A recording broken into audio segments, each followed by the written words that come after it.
purple on Jayce is kind of disgusting. He played a ton of Jayce in the regular season of summer. He and Maokai can combo together. We saw it even yesterday, though it did not win the series against BDS. You saw how powerful it was against them. Almost able to take that one down. There was a lot of snipes on the Crownie, so we'll see if they can combo that Jayce. Of course, neither Nuke or Adam are really Jayce aficionados, so probably not going to try and pick it away and separate that duo, and instead going for the Sejuani, which is what they played last time in the Maokai. Yeah, it seems to be the kind of Sheo specialty right now. I know when I was casting the last series of BDS with Dagda, it is a kind of a little bit of a kind of sore spot, the jungle pool for Sheo. It's kind of like, right, if he doesn't get Maokai, if he doesn't get Sejuani, where does he really go? Yeah, the Ivern unfortunately found a way as well. But Rakan has been a huge pick as well, so that's going to be going over to the side of Labrov.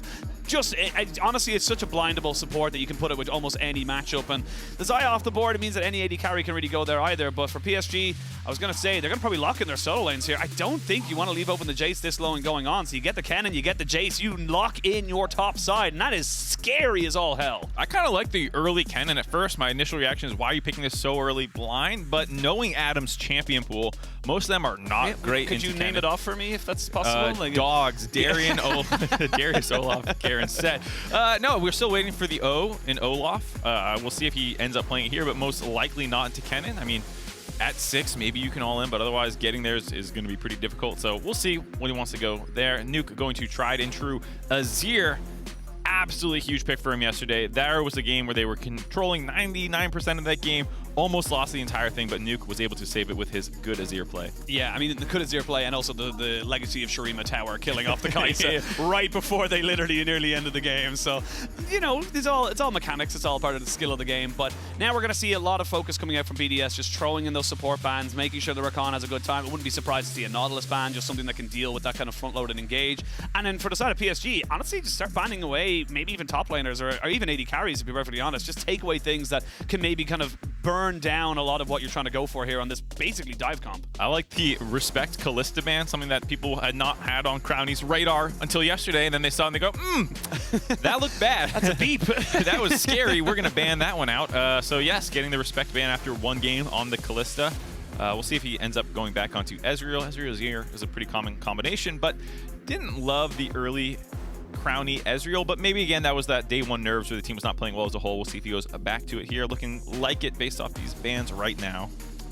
And that's the thing, Crownie has been, when he's been given an AD carry that can have agency, that can kind of go forward aggressive, have their own kind of self-kiting tools like the Zaya, which we saw yesterday, or sorry, the day before, that is the kind of Crownie that we do expect to kind of be able to pop off. When he is on something that's a little bit more safe, quote-unquote, on the Ezreal, that's kind of looking to more kind of poke things down before going aggressive, it's not as impactful, shall we say, but the last ban going to be that Renekton coming in here. So BDS, they're probably going to pick up an AD carry, leave Adam for that counter pick, and I mean, then PSG, they're kind of just going to bring it all back. I mean, the Kaisa, for me, in a lot of senses for PSG, would work very well here.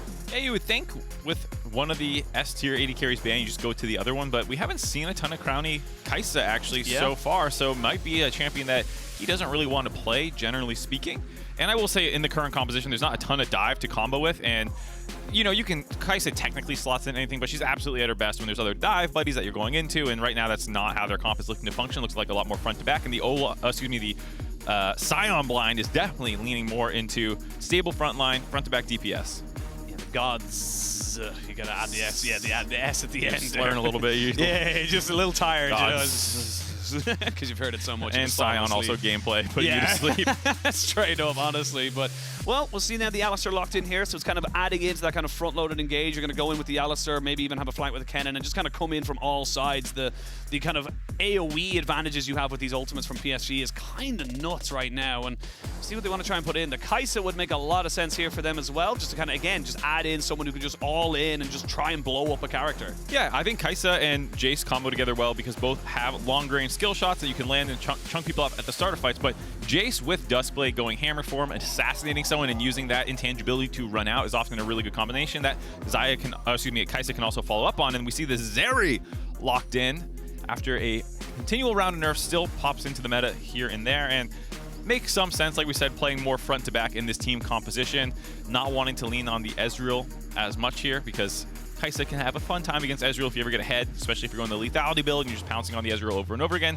So instead they go Zeri. Yeah, I mean, honestly, like for BDS, the longer these fights go on, you've things like a Zeri and an Azir, just and a great front line, you will start to kind of burn through these health bars very, very quickly. They can just survive that first kind of initial attack from PSG. PSG kind of run out of options very, very quickly. They'll need to kind of almost reset the fight, kind of back away, and then come back at the fight from a slightly different angle.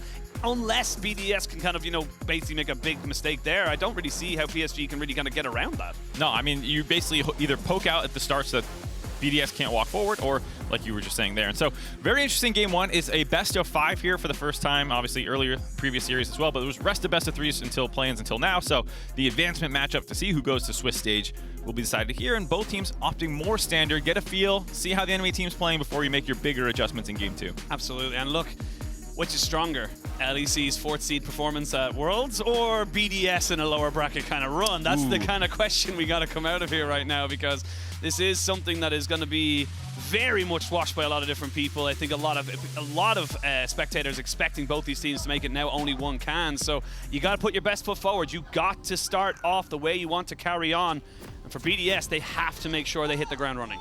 Yeah, big redemption available here for the European 4th seed as a whole. It's had some struggles with Mad Lions in the past, and day one was scary, but they have rallied and looked a lot better. They also knocked out Golden Guardian, so some successes thus far, but of course you are playing hopefully for the Swiss stage, and they have a tough opponent in PSG who is almost always there as one of the powerhouses, like we were saying.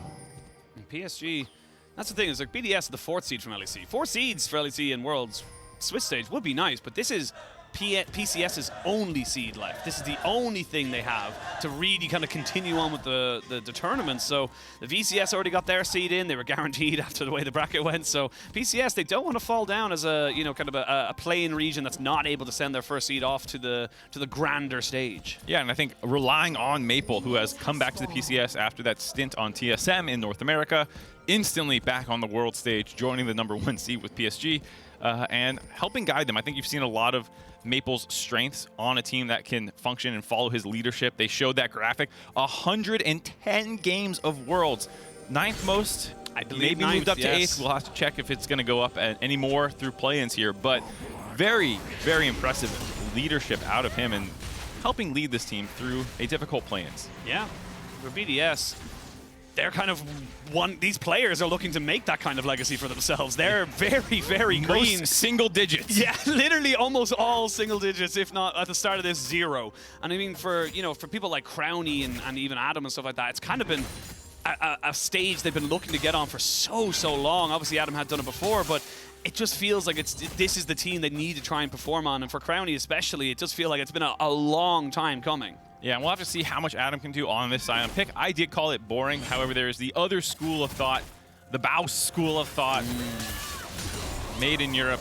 And we'll have to see if Adam wants to go for some annoying proxy farming, dying 10 times, ulting down lanes left and right. And it does actually kind of match up with the way that Adam somewhat plays the game, where he is more roam focused, more willing to take aggressive plays, and try and have a big influence on the map. And Sion can't do that quite well. Boss standard, made in Europe or find in Korea. I don't know if they appreciated it. I don't know exactly how they feel about it, but Sheo, full clear on the top side, now looking to see if he can maybe make something happen here.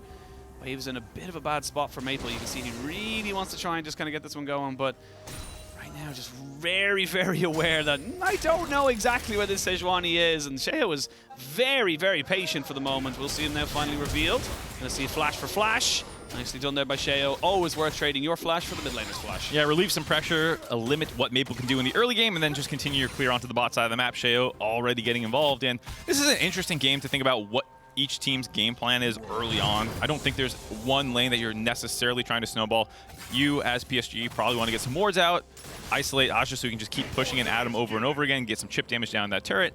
And for Sheo, you can technically go to almost any lane at 6 especially. They'll all have setup, but there's not a single one where you have some game plan where it's like, we got to hold down this or save this lane. It's just, if we can get Azir ahead, nice, or Zeri or whatever, but you don't have that many winning lanes naturally. It's a pretty even early game. And the thing as well with BDS and how they've played so far this play-ins, it has been you know, up until the last series, very reserved, very kind of calm, cool, collected. Don't need to go for anything too crazy right off the bat. But, I mean, this composition is perfect for that. The Sion will keep infinitely stacking. The Azir is a late-game god, as we all know. And the Zeri is doing Zeri things, pew-pew. And this is kind of the way you're going to go for it. But now Sheo looking for a re-gank here into this mid lane. Maple, yeah, he's going to have the Hex Flash jumped on top of him. They will get the knock up and the CC down. The first blood goes over to the Rakan, and BDS are on the board. Labrov and Sheo comboing together again. They were fantastic yesterday as well, working together to make a play happen. Sheo burning that flash early and instantly the repeat gank to punish it. On the reset that came in, Labrov just showing up after clearing a ward bot lane instead of going back there, actually continues up to mid lane, linking up and making that play happen. And here Adam, very aware that JunJia is right there. Yeah, very aware, and you can see him just kind of constantly just staying closer to his towers. There's no real chance of a CC. Chain coming in. Now JunJia's going to realize, oh, I'm caught between a hog and a very large man, but going to be able to walk out without any real problems right there. Adam, very respectful, knowing that his wave was pushing away from him, so he needed to try and just back away so he didn't get caught. Yeah, it's still slightly annoying for Adam, the fact that he couldn't get the wave in. Azhi can kind of freeze it here. JunJia's hanging around, making it annoying. We'll see if they can actually turn this kill. It will be difficult with Adam having his flash available.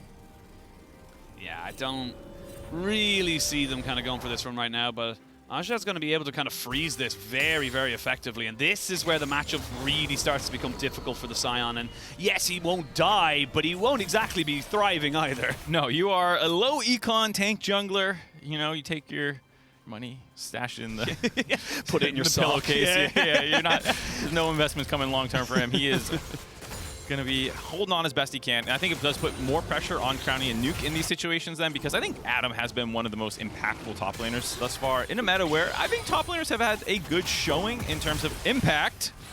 Nice combo. That's from it. Nice. But yeah, I think you've seen Renekton's take over games. We've seen Rest with his Aatrox having good showings, even though they didn't win that game. You've seen that this is a pretty good meta for top laners if you're in one of the more bruiser champions to take over. Yeah, absolutely.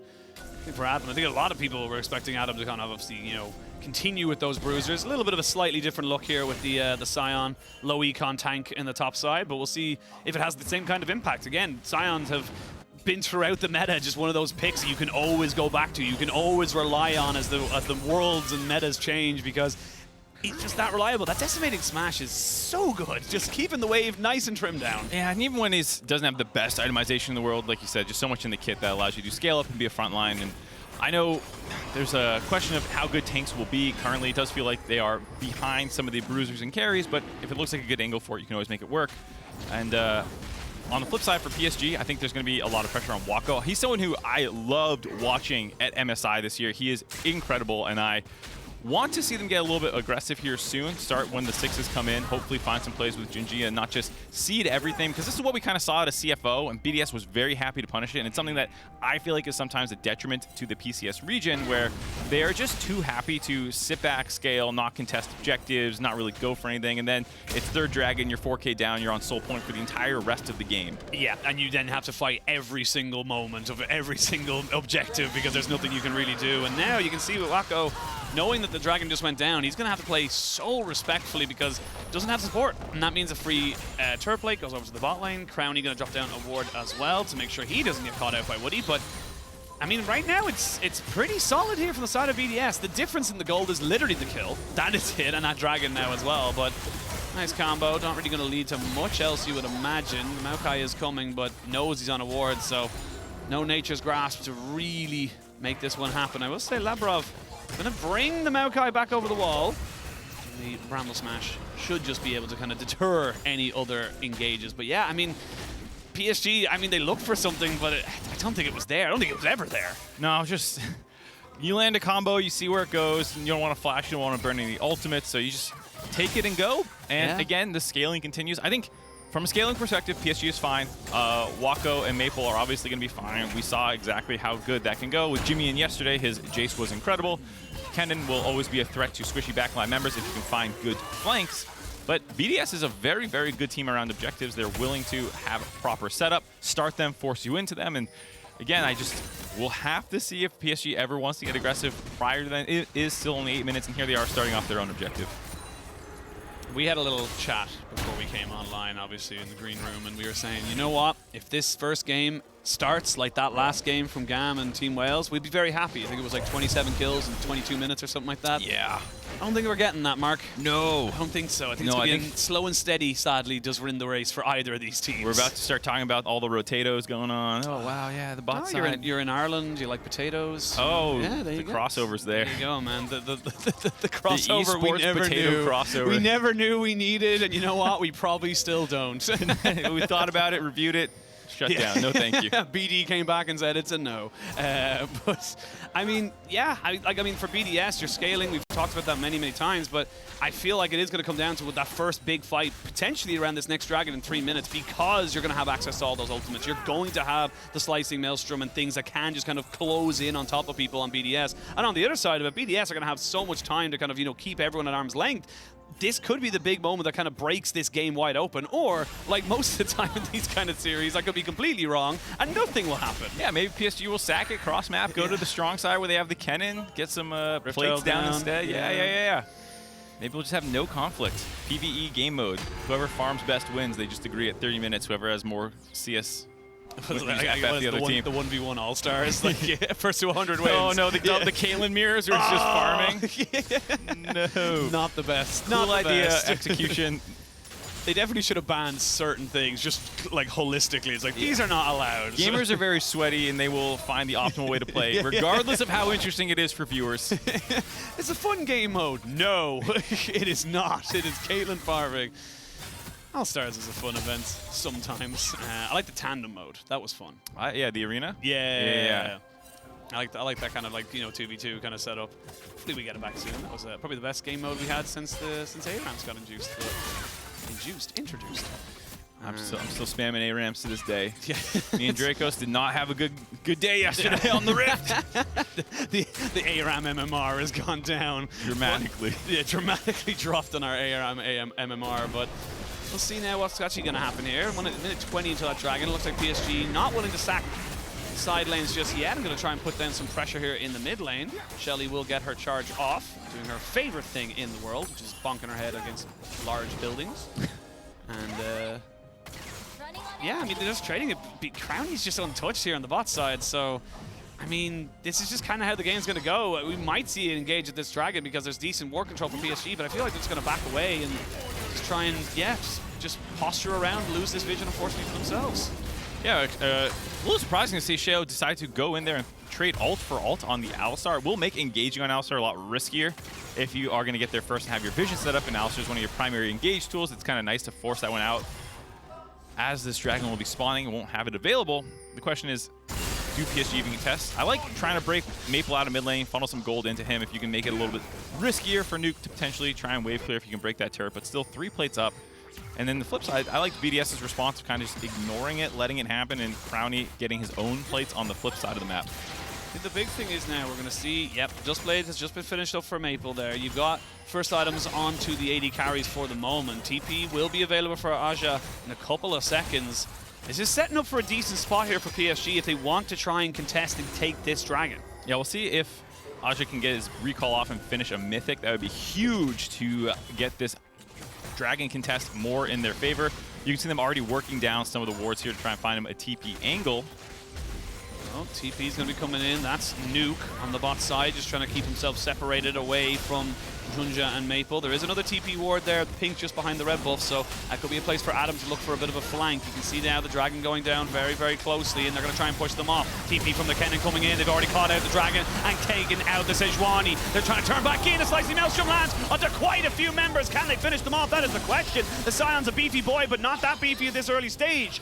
1 for none, the dragon goes to PSG, and they felt comfortable, and they got themselves the win. A huge exhaust by Labrov basically saves the team from getting wiped there, but it's still a big win for PSG, getting the kill onto Sheo, getting the dragon away as well to stop this stacking. Here you can see The ultimate ridden in by JunJia, kind of forcing the rest of BDS back because they had a really nice flank, and Woody, despite having no ultimate, still goes in there, makes the hero play, and is able to get out, set up the Kennen. And like we said, there's the exhaust stopping most of the damage from coming through, and you can see maybe Labrov would have died, Adam potentially. Would have been a much easier chase forward if all those health bars were either gone or down at, 10%. Yeah, you definitely feel like with a Kaisa shotgunning into the backside there, if that slicing maelstrom does all the damage it should have done, that's a very different story. But it's now 1-1, evens on kills, evens on dragons, and it does feel like this game is just kind of scaling up a little bit more and more, but PSG know they have the tools available to them to make these plays happen. They could look for it once more again, potentially at this, ooh, Crownie. Yeah, I was going to say, if he gets stunned there, he is almost certainly going to die, so has to flash away. Very unfortunate to lose his summoner there. Yeah, a nice little punish by Azhi. Getting in, getting the lightning charges down, forcing the flash. He did not have his own because he used it in that dragon fight, excuse me. And here I gotta say, I do appreciate the aggressiveness out of PSG. Yesterday when watching CFO, that was a situation where maybe they just go for the dragon contest and then back off, but PSG wanting more, finding their angle, and Azhi being the main focus, having that Kennen picked early and kind of calling out Adam's champion pool, looking pretty good right now with a 40 CS lead, being able to get way ahead, able to have a big impact in these dragon fights, and putting BDS now on the back foot after what was a really nice first blood in mid lane. Yeah, it really was, and I think that Azhi is kind of being able to, he's got the coal, stacked it off, sold it, got himself very, very far ahead. Now, Adam should be able to finish off this turret, so it should be a trade on either side. Both these teams tit for tat for the moment as they look to try and just gain as much resources as possible. And with PSG picking this early kind of, top jungle mid, very much in the first 3 picks of this draft, it makes sense that they had a lot of priority here. It makes sense that the top half of their map is the one that's getting ahead. Yeah, I think so. I like the decision here. Getting Azhi, getting the Rift Herald at the same time, most likely going to drop that one mid. BDS, like we said, going for more the cross-map play, knowing that PSG has overloaded the top side of the map. You can see the goal difference over time, powered by AWS. A nice recovery for PSG here, and I think it's going to put pressure on BDS around these neutral objectives to have better setups there where they're not all corralled on one side. They have this front-to-back team fight. You highlighted the flank ward that potentially Adam could have gone to. The impact of a flanking Sion is sometimes negligible. The rest of the team does not follow. The deadliest. Yeah, you do your ultimate, you miss, you go flying past, meet up with the rest of your team. Yeah, it can be a little underwhelming, and I think with the amount of poke available for PSG, it does put pressure on BDS to find their own good setups, because if you're just getting chunked out, forced back by Maokai saplings and ultimate every single time, I wonder how they want to approach these in the future if they are going to try to flank Adam next time instead. I love that you brought up the flank and kind of how Adam's not really on that bruiser, as we mentioned earlier. He's on a tank that the impact is not as high as it usually can be. And unfortunately, I'm going to, kind of have to make a comparison, is that if you ever watch the LPL, if you ever watch some of the Azirs we have in the LPL, specifically Sheo, he's the flanker. He's the one going for the crazy plays. Yeah, but that's the kind of impact he has to have, because when the Shy was kind of on these things like the Sions and the Orns and stuff like that, it meant that he had to be that impact player for his team, and I feel like Nuke kind of has to facilitate that role as well. We haven't seen a ton of crazy Azir engages out of Nuke. He's more the sit back, use it to disengage, go for consistent DPS. Whereas, like you said, there's a lot of Azirs at Worlds waiting in the Swiss stage who are way more on the engager side, the setup. And if BDS are going to win the series, maybe that's the role they have to take, so that way Maple cannot just sit back and poke with Wako until they find their own time. We've got a lot of time. We've got plenty of time. We actually have 45 seconds of time until potentially the next fight, as the Dragon will be spawning, but start to see now where these teams want to try and highlight. I will say Adam not finishing up his first item really does hurt right now. He really would love just to have something to kind of go for, and I will quote Jamada on this, is that gold doesn't make a big difference. Item completions change how the game is played, and that's just kind of so key when you're looking to try and contest these objectives. Yeah, I understand what Adam's doing here. You have double magic damage topside if the jungler ever comes up there, so you go your Merc Treads early, and then even grabbing the Negatron Cloak can help a ton to negate a lot of that. But does stop you quite a bit if you're not going to just finish that item first, and you're instead going to go back to what I assume will be Jack Show. We'll have to see where he ends up going. The Jack Show makes a lot of sense here, just because of you'll stack it up fairly quickly and you'll be able to stay alive while you've stacked it up, so that's kind of the value of it. But Nuke now pushing up towards this top side. Do they look to try and burn down Azhi before this really goes down? He will just clear out the wave, back themselves away, which means PSG get full priority on this bot side. They'll get themselves at the second dragon. There's an Ocean Soul. And I mean, look, we talked about how patient and calm BDS can be, but they seem to be a little bit behind on the plays right now, because that's a tower for a tower and a dragon. So PSG are already coming out on top of this trade. Yeah, I mean, PSG definitely have a bit of a tempo advantage just from the fact that Azhi will be uncontested in side lanes and can get kind of first move if he wants it. You can see there, BDS, without the Sion having his mythic, perhaps is the reason that they are saying, okay, let's trade this. It's just second dragon. Absolutely fine to give this away and continue to scale. We already talked about their scaling options are incredible. Crownie and Nuke will both become monstrous threats in the mid to late game, and they did not have the easiest angle in there. So strategically, totally understand why they played that way. Yeah, I mean, they're looking for Adam on this bot side, but he is still a Sion, so you have to be very, very careful. They're taking a hell of a chunk onto that turret, though. Should be cleared out for now. Just about keeps it alive. But I mean, we saw the level difference now between Adam and Azhi, excuse me. It just feels like it's getting more and more further and further. It's 50 CS now between these two. And yes, I know we keep mentioning it, it's a tank jungler. It doesn't make that big of a difference.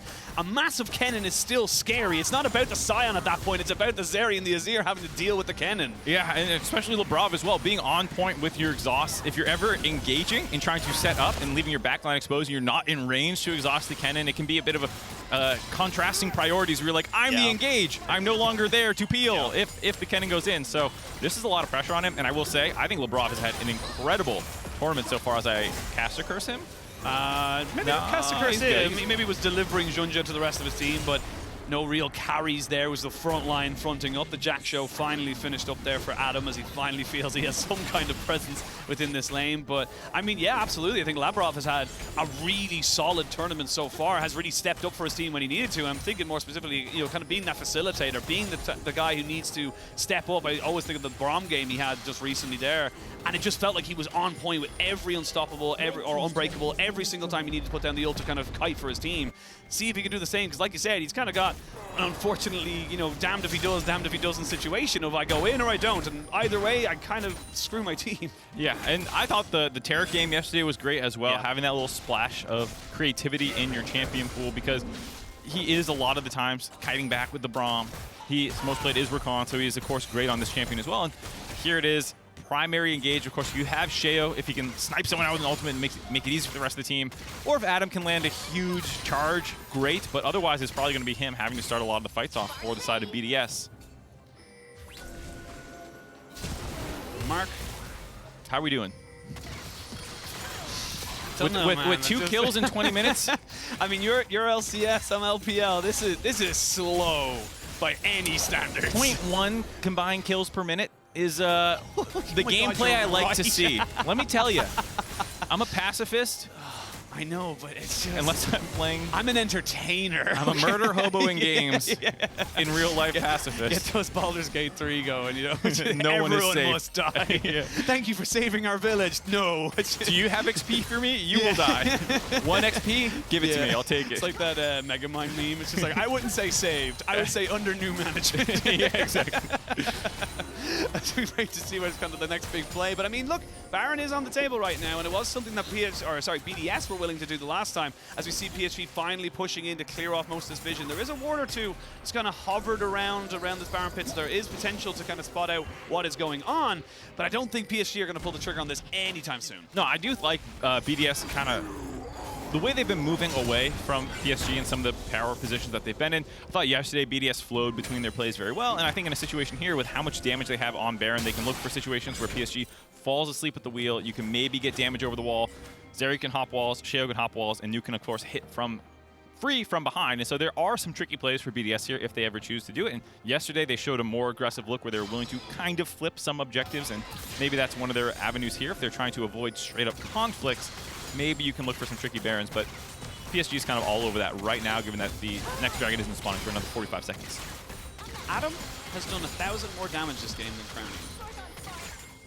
How? Yeah, that's the maths in my head wasn't computing right there. So I did get a little tidbit as well. Crownie is 12-5 on Zeri for this. So, you know, big pogs. But thank you to Depa, our producer, for giving me that tidbit of information. But I mean, hasn't had the same little impact. He is 2 items now, so this could be one of those things where you bait out someone. You know, you haven't fought them in so long. Now all of a sudden they're huge. Yeah, well, I think this is the time to actually start contesting objectives. Like we said, Adam completing his mythic item, getting some more in his back pocket, as well as the 2 item spikes available for both Nuke and Crownie, actually. Crownie coming in there. It's a 2.5 item maple though. This Jayce accelerated shock blasts are smashing. Azhi looking for something on the side here. They know he's there. The vision is being hotly contested. No one really has a full control, but it does feel like BDS are the ones more comfortable with this situation. Yeah, starting this one up, Azhi is in the bot side, flanking a little bit, but BDS have control of the dragon right now, leashed down to that side of the map. And Labrov is marking Azhi, knowing that he needs to keep that exhaust. Oh, it's going to be Adam dropping down his ultimate to get out of that particular fight. Now we might see the dragon taken. That's going to be Soul Point now. PSG, there is the flank, and they knew he was there, but they couldn't stop it. The cleanse comes out after Sheo threw down the Glacial Prison. It's a fight on 2 different fronts. You can see Crownie trying to see if he can put down damage here on the backside, doing decently into Maple. Pew, pew. Can he do the Zeri things? Everyone's flashing away. Nobody dies. Mark, just how I want it. No bloodshed on the Rift. The objective taken. Everyone disengages. I gotta say, Sheo has been incredible with his smites this tournament long. There's been very few contested objectives that he has not gotten. This time around, JunJia is getting the better of him. That's 2 smites, I believe, that were contested, both going to JunJia at these, and now the dragon stacking is truly a threat to BDS on Soul Point for PSG, and a nice disengage by both teams. I like the way Crownie and Nuke both get over the wall where they are then safe but able to still DPS here. And while the exhaust was slightly late, it was not onto the actual backline member. So Azhi goes in here, finds this kind of angle. Labrov does not actually get the exhaust quite down initially, but Crownie's over the wall and safe. Nuke was also safe that entire time, and they're able to keep kind of DPSing here safely without having any threat onto them. And then Crownie hops back over the wall and forces PSG into full retreat mode. The problem is, when you do not fight consistently, flashes are always available. Yep. And the thing about BDS's comp is it actually has more mobility built into it outside of the initial kind of engage from Wako pressing ult, but Crownie has multiple, mobility spells in your E. Obviously, you can shift in on the Azir, but with all the flashes available, it's so easy for PSG to disengage once the fight no longer looks good. And this is actually when I want BDS to get more aggressive. While the flashes are down on Maple, maybe you can find a play onto him. Yeah, well, we talked about the junglers. Our featured matchup presented by Mercedes-Benz, JunJia versus Sheo, and so far JunJia has had the winning of it. Azhi has a flash. Wasn't going to go into Crownie there, but I mean, it is all about the junglers right now. And with so little kills going down, it does become about these big objectives. If you can get that smite down, you change the dynamic of the game, as JunJia has, because now they're on Soul Point. Yeah, exactly. You're on Soul Point. Also, it's an Ocean Drake, and so it'd be great for BDS against some of this poke and some of the saplings and the annoying things that can come through if you can actually go ahead and get some free regen when you get poked. Not the case so far, and if PSG is able to grab this last dragon, there'll be no more ocean spawning, and from then on, the poke will stick. They've got a couple of dragons to get before then. 15 minutes of time before they would even really kind of go. You know what? Yeah, let's sign up for it. Let's go to the 7-dragon dream. No kills. Just keep PvEing away. This is like murder on me right now. It's like I'm building myself up like, here it is. As an LPL cast, you got the scratch. Yeah, I know, right? Dude, you were supposed to be the Penta Penguin, or what is your title? Yeah, what is happening? Penguin. I don't know, man, all right? I used it all, okay? I got 3 pentakills in a week. You didn't save it for your best of 5? Yeah. I'm sorry, okay? Crownie just had to get it beforehand. They were looking a bit shaky, But I mean, there's still time. We are getting to the point in the game where pentakills are actually far more likely than anything, to be perfectly honest. We are playing 2 of the leading champions all time with pentakills in competitive play. Zeri is not #1 yet, I don't think. I'd have to double check it. She might be. She might have overtaken. She might be just below it, because I know Gala got a couple of pentakills towards the end of summer. Kaisa was, I think, the #1. It was like 100-something pentakills across all pro play. Yeah. And then Zeri coming out, years later, shot up the scoreboard. I think she's #2 now. Like Jinx is 3, I think. I forget the list. At one point, I looked it up because I was like, kind of devalues pentakills on Zeri. Where you're like, so many. There was 1 week where there was just like 1 in every major region. Yeah. Pentakill. Oh, maybe a pentakill happened here right now. As you see, Sheo gets a little bit caught up there. CC down. He's going to lose his aftershock, and he gets taken down. Wako with 1 kill. There is the slicing maelstrom to try and slow the retreat. The exhaust comes out. Azhi has to back away. He's taking a lot of damage, and he flashes out. Adam is TPing in. He's going to ult straight away, you would imagine, to try and catch somebody out. But he knows he's just too far away. PSG found an opportunity. They got rid of the jungler, but there's still not really an opportunity to go ahead and take that Baron. No, PSG were feeling hungry there. If they get another kill or 2, maybe that is the Baron that they could take. But again, the nuke Azir just being so relentless with the DPS forces Azhi back, chunks him out, gets the flash out. able to basically stall that Baron play with the chip damage that he returned to PSG. And so while it's a nice pickoff onto Sheo, and that is normally the most concerning member to lose around a Baron buff when the enemy jungler drops, they did enough to stop PSG.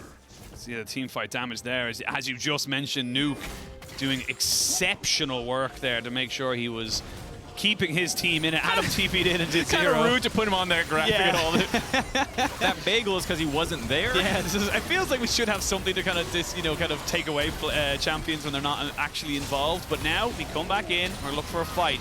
Azhi, no flash this time, so can't really look to engage. Whoa, JunJia looking a bit aggressive there and going to take a lot of damage. And they shotgun on the backside. Wako looking to take out Nuke. Good flash away from the Shurima ultimate, and now he's taking out Nuke. The ultimate from the Maokai keeps everybody in place, and a double kill for Wako as the Sion is now dead. Sheo running for his life. It's looking like it's going to be an ace. Not quite though, as you can see that the Sejuani should be up. No, he's been caught, and there it is. Ace 5 for none. PSG, they were just as bored as we were. Wako had enough of this slow gameplay, just goes in on his own and breaks the ankles of BDS, mechanically outplaying them to win that fight, get soul point for his team, and set up the Baron now for PSG, breaking this game wide open. Huge moment, and Wako deserves every single bit of praise right now, because JunJia, he overextends. Yeah, this is one of those classic Maokai, whoa, going on a ride, did not mean to do that, and then this is a moment where Wako sees his angle, but with Flash and Ultimate still available for Nuke, it is a dangerous play to go for. Wako was getting super hyped up at MSI for a reason, arguably the best marksman player in the play-in stage, showing it off here, making a monstrous play for his team. I mean, huge moment there for PSG, and I mean, for BDS, it was just a really unfortunate moment there where Nuke and Crownie were separated, because that's why Wako felt so confident going for it. He goes, if I kill the Azir, no one is going to be able to hurt me. So he was right, and now BDS, they find themselves 7,000 gold down, an Ocean Soul, a Baron against them. They need to try and pull something out of the hat. Yeah, and I can respect BDS showing up for these plays. I think there's been times where BDS is sometimes a little too inactive in the game, where they are not showing up to contest things and they're seeding objectives, or they're looking at the enemy and not going in. This time around, honestly, it's mostly been both teams show up and PSG just plays the fights better. They were trying to be aggressive in the Dragon fight 2 fights ago, where they tried to chase down, but there's too many flashes to disengage from PSG. And I think it's a question mark of, do they have enough buttons for Adam to make plays? This feels like a composition that they are not able to quite execute the vision of. I like that you brought up Adam as well, because it feels like this is just not what we want or what we expect from him in the top lane. Like, this is not how he performs. And even, we were talking about it in the green room on the day they lost against Team Wales, where it was like, even on the 1-5 Renekton game in Game 3, he still looked like the best player, and it was because he's JunJia going forward again. He's pretty tanky, and they're going to have to try and help him out. He will eventually go down to the tower. Crownie picks that one up there. Eventually, he does get punished for going a little bit too far forward, but the base has been cracked. Yeah, fortunately enough, Azhi was just pushing down in the mid lane there, able to break that one, but maybe JunJia should stop pressing W on Sheo when he has his Arctic Assault up. Not going to relieve quite enough pressure to force PSG back yet. Whoa, Adam, he needs to try and make a play. He knows it. He tries to flash in aggressively. Nuke does eventually get away, but only to get hit by the Q, not quite going down. And you can see Wako kind of corralling them, pushing them in, saying, you can't fight me right now. I'll take a free in hit. And look at the power of the Ocean Soul. Triple Ocean Dragon putting PSG back to full after stuffing that engage from BDS. There's no need for them to back off here, despite being in a 4v5 situation. They grab the mid inhibitor on the tail end of that, and they're just going to keep pushing. Keep going, get themselves the bot inhibitor turret, maybe the bot inhib as well. They go for a little bit more. They only have the Baron for another 30 seconds, so I imagine it's take this and get yourself back out. Spend all that lovely gold. It looks like it's going to be exactly that. They're even going to buff up the minions in mid lane just to make Sheo's life that little bit harder. But, I mean, BDS, I think it's fair to say they're in a hole. They are in a lot of trouble. I'm glad that they were able to find a punish there. Adam went for a play. Flash Q on Sion is hard to pull off, though. God loves a trier, you know? Like, you can't say he didn't try his absolute best, but yeah, I mean, it kind of looks like a little bit of, I don't want to put too much, you know, words or feelings in anyone's place, but a little bit of frustration there. Adam kind of going like, we need to do something. I need to do something, and on a champion that's limited in terms of playmaking as Sion, that's all he could kind of do. Yeah, I don't blame Adam. Not like he's having a bad game, as Nuke is in trouble. Oh, Maple, blue suede shoes, just with the quick step. Yeah, the back step there, baiting the ult out of Nuke, finds that kill, and that might be game, honestly. There are neutral objectives not for 2 minutes, and they have open inhibitors in mid and bot. They might just try and walk in here.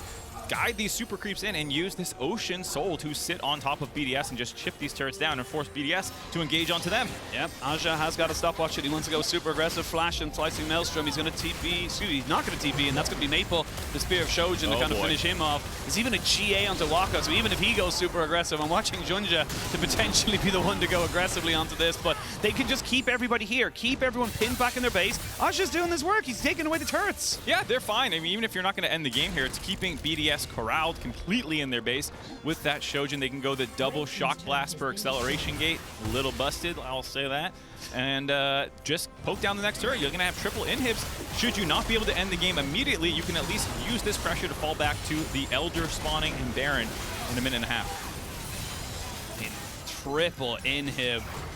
I don't even think they'd want to try and maybe even try and flip it. They want to try and end the game right here, right now. It's going to be on to Sheo and Adam, or Adam now gets caught. He's going to try and have to run away from this one here. I don't think he's got the health bar. He does not. He's fallen.